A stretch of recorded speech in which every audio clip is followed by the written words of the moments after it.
Good morning, everyone. Welcome to yet another episode of Health Discourse with Sakshi and Sushant. So, hi, Sushant. Good morning.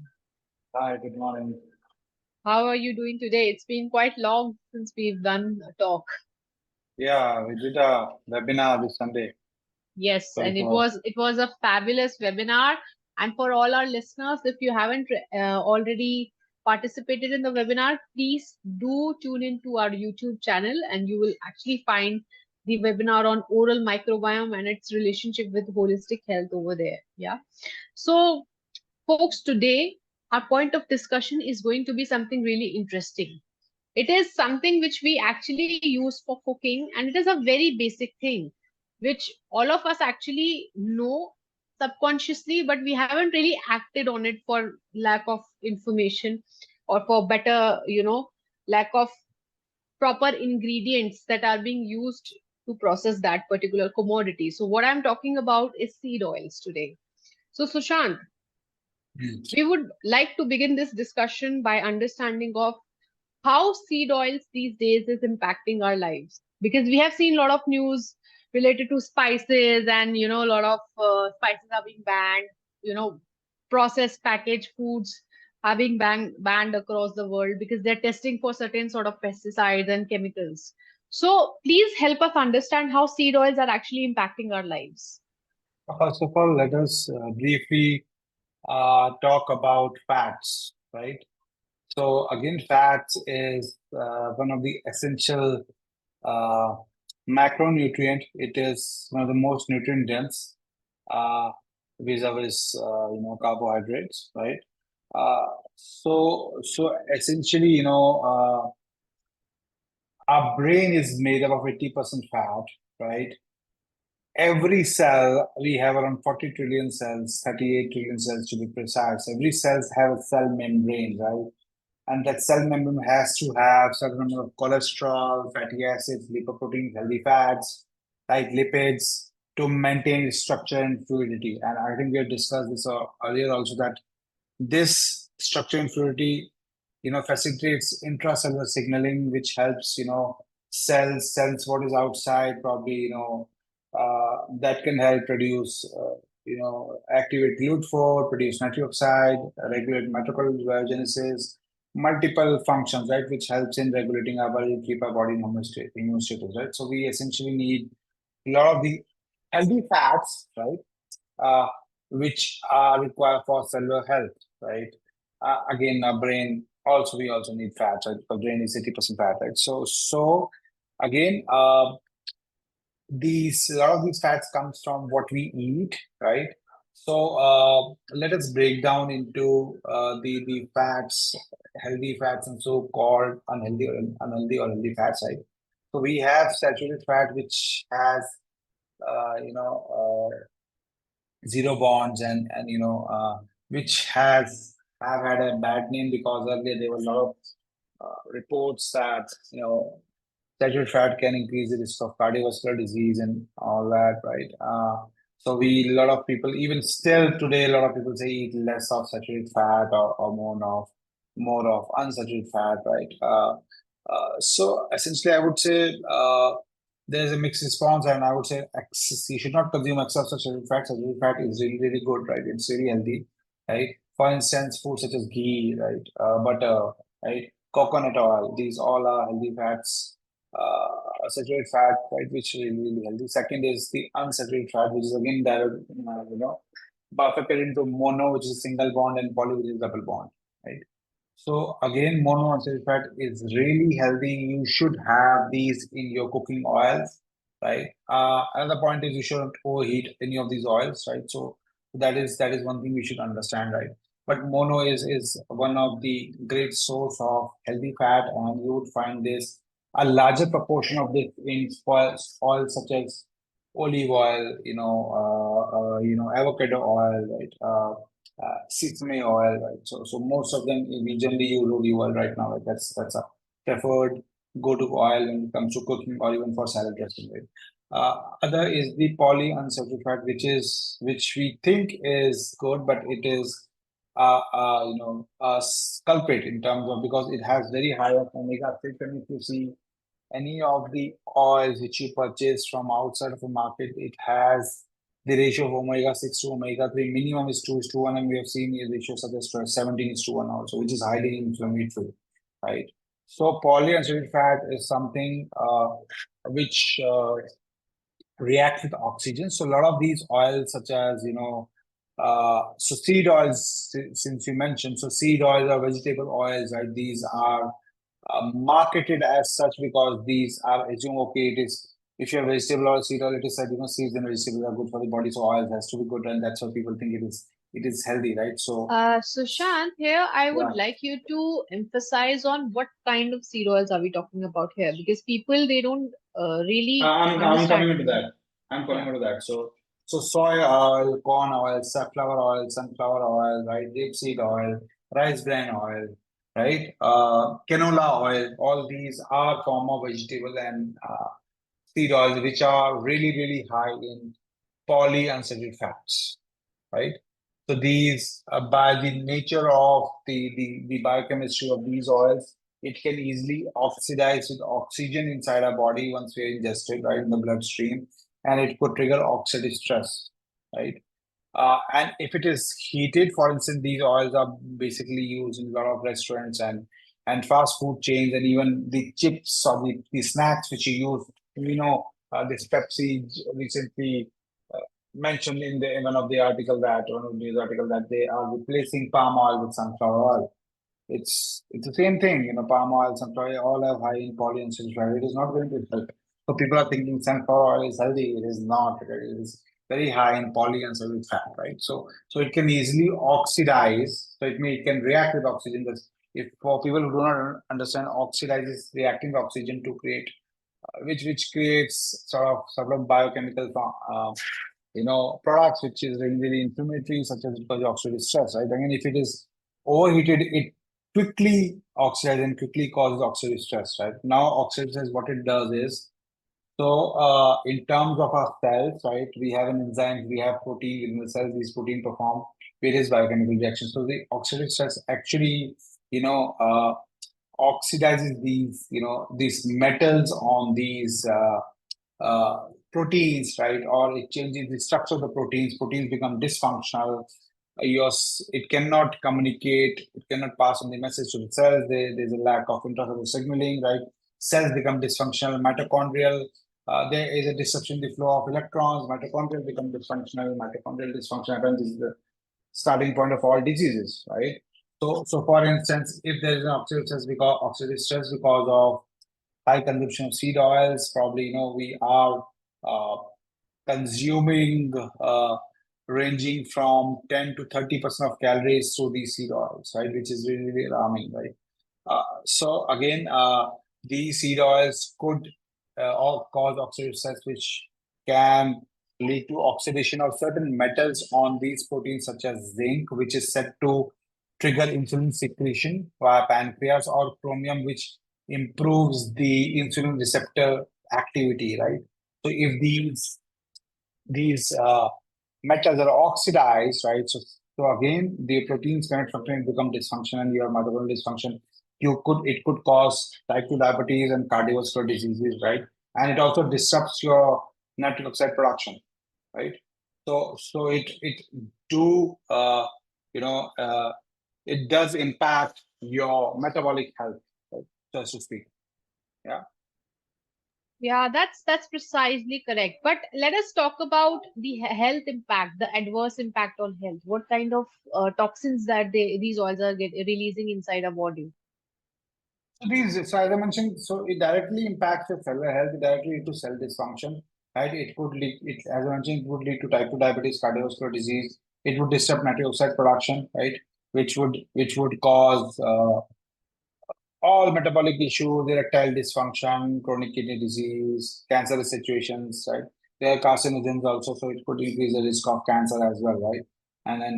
And knowingly we are consuming these oils because these oils are said to be highly inflammatory. So simple formula is have saturated fat, have monounsaturated fat, avoid as much as possible the polyunsaturated fat, or buy olive oil, avocado oil, which has very less of polyunsaturated fats, right?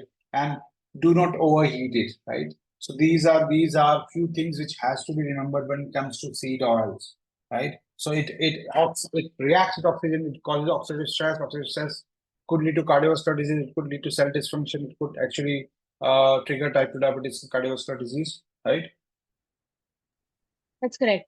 So I think uh, since you have mentioned a lot of health problems are occurring, what Mhm. is these?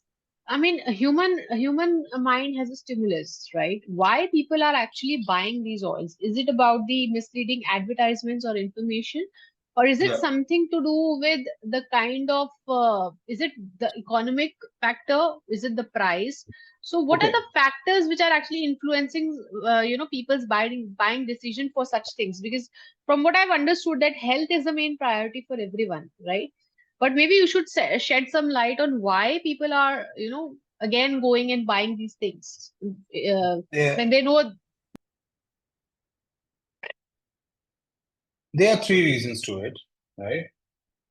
One is so finance people would understand this. One is the hedging of commodities, which is a very lucrative business. So again, seed oils are commodities. So a lot of companies either short sell or long sell or short some of these commodities, or probably buy at a lower price, right? Like vegetable oils, and sell it at a higher price. These commodities. So hedging instruments is something, one way of making money, right? Other is the name, right? When you go to a market and it is said that you have, sort of vegetable oils or seed oils, it is perceived to be healthy, right? Right. So this is something, and there's a lot of these polyunsaturated being put in every oil, in every restaurants being used, because it is much cheaper also, right? So cheaper than olive oil. So you see olive oil So is yes, really cost. commercial viability, I do understand, but when it comes to personal usage, one could actually see the difference, because it comes at a cost. Yes, I understand that That's actually the olive. problem is Yeah. people, again, you see, I've seen a lot of people on a lot of comments on social media when they say, okay, it's great, palm oil has been replaced with sunflower oil is healthy. The point is, we do not know. 99% of people do not know that these oil are highly inflammatory. How they react, how they interact with oxygen inside our body. Right? There's a problem. We just want to grab something which is being marketed as healthy, right? There's a lot of biochemistry behind these oils, right? So again, so simple. Probably, you should not go for vegetable oils or seed oils. These are really check the content of polyunsaturated fats. What is the amount of omega 6 into this, right? And these are really important. So the three factors, obviously there is a financial instrument market which is making a lot of people short sell or long, or do a long on buy these stocks at a lower price, buy these oils at a lower price, right? Obviously, then the marketing gimmick of vegetable oil is going to be healthy, and also the price factor, right? And third is people, we are not aware. So you buy chips having sunflower, having this oil, that oil, right? All these oil which are high in polyunsaturated fats, which is really bad, right? So ideally, you should look at the oil in terms of which has very high monounsaturated saturated fats. For instance, coconut oil, peanut oil, sesame oil, olive oil, avocado Groundnut, oil. you mean to say Yeah, groundnut oil? yeah, Acha, what yeah. should be the ideal ratio of mono versus polysaturated There, fats? there is no ideal ratio, but what I see is around 75 to 80% should be mono. Of the unsaturated fat composition, I think 70 to 80% should be mono, right? Hmm. And to avoid is obviously corn oil, soy oil, canola oil, right? Sunflower oil, safflower oil, palm oil, rice bran oil, which is generally used by most of the restaurants, right? Grapeseed oil, right? Rapeseed oil, sorry. Right. That's not really.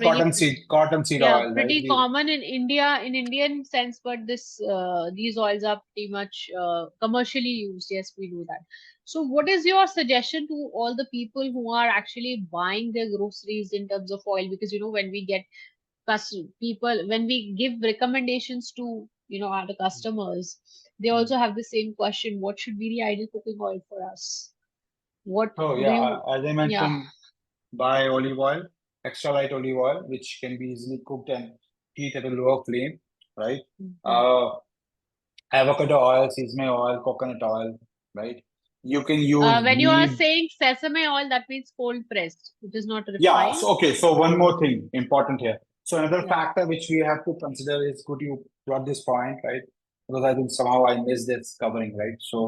Uh, so there are also a factor of cultivation, how these oils are cultivated, right?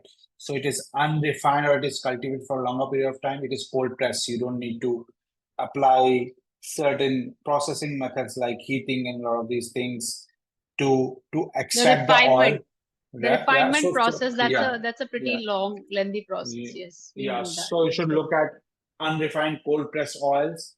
Coconut oil, unrefined cold press is really, really good. Sesame oil, unrefined cold press is really good. Peanut Mhm. oil, avocado oil, which are cultivated for a longer period of time. Again, you have to see, you Mhm. can just see they mention cold press unrefined, right? Mhm. So that is something. So these are the factors that you should consider. You should look at fat, saturated fats. You should look at monounsaturated fat. Avoid as much as those oils which are high in polyunsaturated fats. Yes. Try buying oils which are cold pressed, which are unrefined, right? And do not overheat them. Refined oil should be avoided as much as possible, right? Mhm. All these oils high in omega-6 polyunsaturated fat should be avoided, right? So these are key factors you should consider. So simple formula: palm oil, sunflower oil, safflower oil, soy oil, canola oil, cottonseed oil, rice bran oil are have to be avoided in cost, Right. Right. right? Uh, just look at Acha, the ratio of. also I have another thing to ask. Since we have mentioned so many type of oil, but the Indian population mostly, if you see from the east, if you go towards the east, even the north, I'm not sure about the south, but because they are more into coconut oil and groundnut oil, etc. But you will see a lot of mustard oil is something which they consume. The Hmm, kachi ghani hmm, mustard oil, the sarson ka hmm, tel, right? hmm. So what is your take over that? Because mustard oil is very commonly used in India across. Actually, it's again you have to see the same composition of different forms of fat, Yeah, saturated mono and poly, right? I've That seen it's pretty good, but sometimes it is inflammatory also, pro-inflammatory also. It has some pro-inflammatory bearing it also properties. depends upon what temperature you're eating. So if you Yeah, see, if you search, polyunsaturated fats in, in what you said, polyunsaturated fatty mustard. acids, yeah, in Yeah, mustard yeah, oil, right? yeah, in mustard oil. So, Yes.